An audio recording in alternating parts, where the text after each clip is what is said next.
Urbanization, Chapter 6, Section 2. Urbanization means the expansion of cities, and this is what happened in the United States following the second wave of immigration in the late 19th and early 20th centuries. The new immigrants are going to settle in cities. They do this for several reasons. First, because they're able to find unskilled work in mills and factories. The second wave of immigrants from Southern and Eastern Europe was made up primarily of unskilled laborers. Second major reason that they came into the cities was because they were able to find cheap, convenient places to live.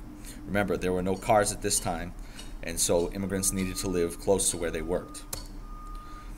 They also settled in ethnic communities where they had the social support of other immigrant families, places like Chinatown and Little Italy. The arrival of this new wave of immigrants caused many Americans to fear that their culture would be taken over by these new immigrant cultures. They are particularly afraid of the influence of Catholic immigrants from Eastern and Southern Europe. In response to this, the Americanization movement was created. Schools and private organizations were involved. They taught classes in English and American history. They also taught American cooking and social etiquette. The goal was to eliminate the culture that the immigrants had from home and assimilate them into American culture. Along with the new immigrants arriving in the cities also grew because of Americans moving from the country into the city. This happened for several reasons. First and foremost, new technology in the farming sector led to there being fewer jobs available. Things like the McCormick reaper and the steel plow made farming considerably easier and less labor-intensive.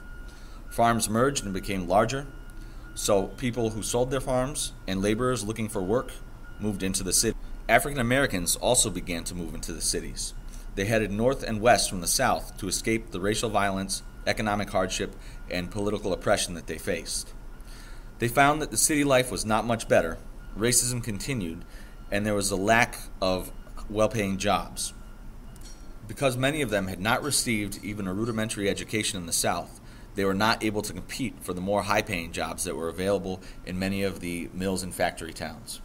As the population of cities continued to rise, land became more and more dear. Architects began looking for ways to make better use of the land that they had. This is particularly true in cities like New York, where land was at a premium because they are surrounded by water. Because of this, architects began to build the first skyscrapers. The first was the Chicago Home Insurance Building, which was built in Chicago. The new technologies that allowed these skyscrapers to be built were the use of steel frame construction. Buildings no longer had to be built entirely of stone, which meant that they could support much greater weight with much less structure. The second major technology which allowed skyscrapers to be born was the elevator, particularly the electric elevator, which allowed people to travel much higher with much less effort. Louis Sullivan, a skyscraper architect, is widely considered to be the father of the skyscraper. He was the first to use all-steel construction in his buildings. As more Americans moved to the cities and were allowed greater opportunities, a new class system developed. The upper class and the working class had always existed in America, but with the growth of industrialization, a burgeoning middle class soon also came on the scene. One of the greatest obstacles that city dwellers faced was housing. It was very difficult to find a place to live in the city, particularly early on.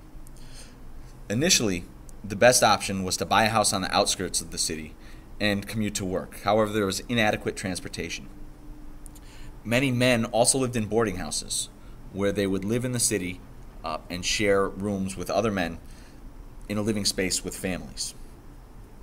Shortly thereafter, the first row houses began to be built. These were single-family houses that shared sidewalls with other houses and were packed extremely closely together.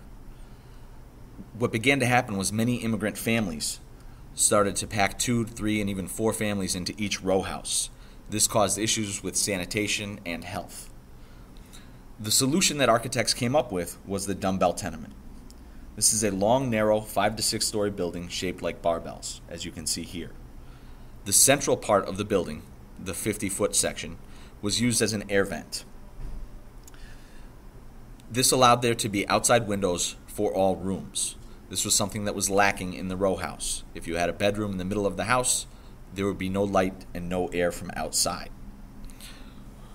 The same problems that happened with row houses began to happen with the tenements, and you would often find several families living in each apartment, with one family living in the parlor, another in the living room, another in the bedroom, and a fourth in the second bedroom.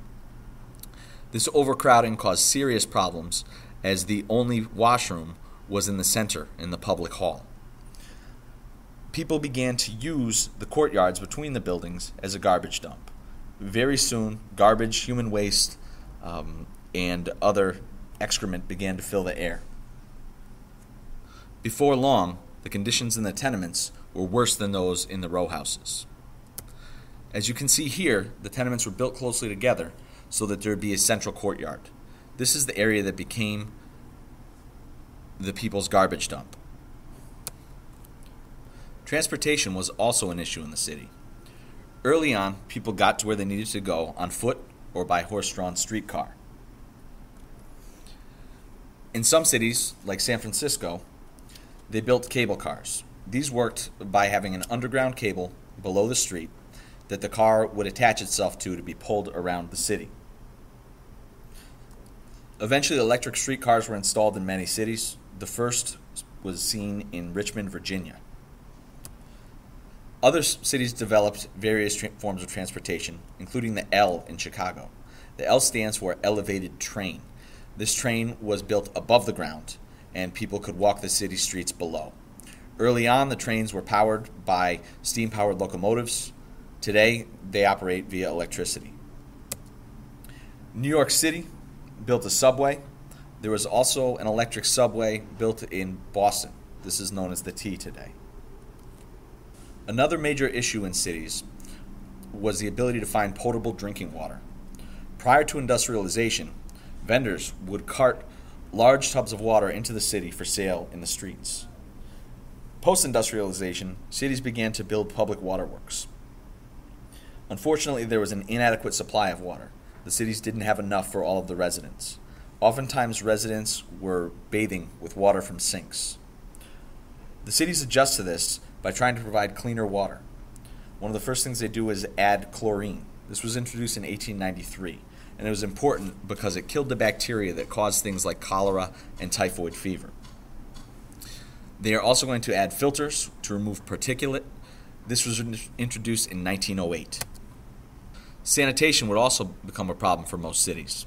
As you can see on the left, most cities had open sewers. There were also horse manure in the streets, and there was no garbage collection system. Oftentimes the cities would hire private contractors to do this job, and they would be paid, but very rarely do the work. All of this combined to make the cities very unhealthy and unsanitary places to live. Fire became a major problem for most cities as well. There were three primary reasons for this. The first was that there was an inadequate water supply to fight the fires. The second is that most cities were built entirely from wooden structures built right on top of one another. And the third is that most city dwellers used candles and kerosene to light and heat their homes. Early on, almost all firefighters were volunteer.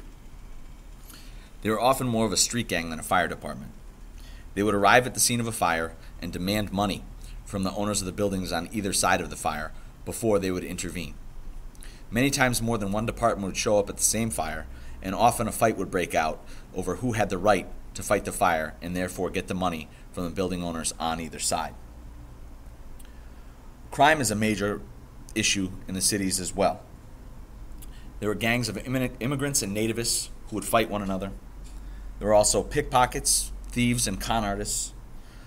The cities themselves were controlled by these gangs of criminals. The politics of the city were controlled by the political machine.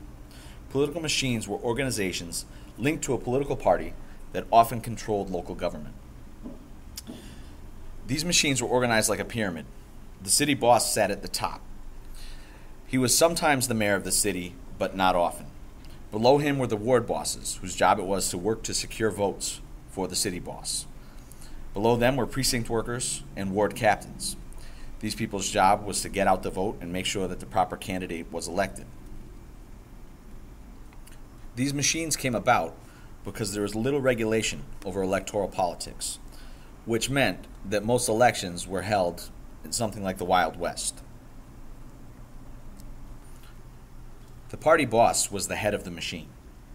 They controlled thousands of municipal jobs, things like policemen, firemen, and sanitation workers. They also controlled business licenses and inspections. They were able to influence courts and other municipal agencies. The reason they were able to stay in power was that they provided services to immigrants in exchange for their votes. They also used their power to build parks, sewers, schools, hospitals, and orphanages. They did this to ensure voter loyalty. The bosses were also sympathetic to the problems of the immigrants. Many of them were first or second generation immigrants themselves and understood the culture and language of the new immigrants that were coming into the city. They often helped immigrants with issues that they were facing, such as finding housing, finding jobs, and naturalization. Because of this, immigrants became loyal voters to the party bosses. George Plunkett was an early machine boss in New York City. Tammany Hall is the seat of the Democratic political machine in New York City. The Democratic political machine there became known simply as Tammany Hall. This is Boss Tweed. Tweed was the head of Tammany Hall in New York City. The Tweed Ring was a group of politicians headed by Boss Tweed. During the time that he controlled the city, he collected more than $200 million in graft.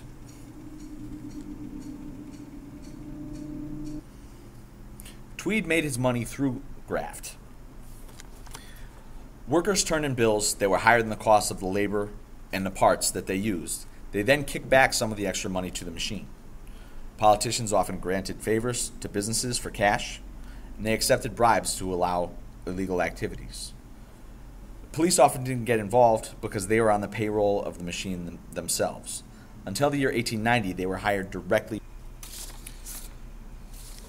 Boss Tweed was eventually exposed by the political cartoonist Thomas Nast. Nast was a cartoonist for Harper's Weekly.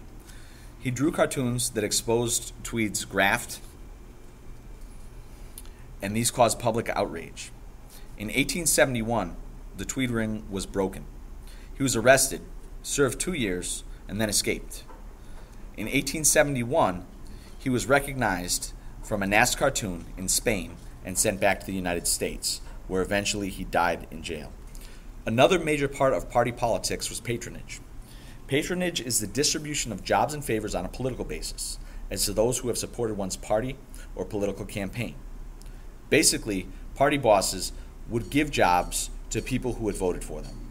So if you worked in the city and you were a ward captain and you got your neighbors to vote for the political machine, you would be given a job as a firefighter or a policeman or somewhere higher up in the government.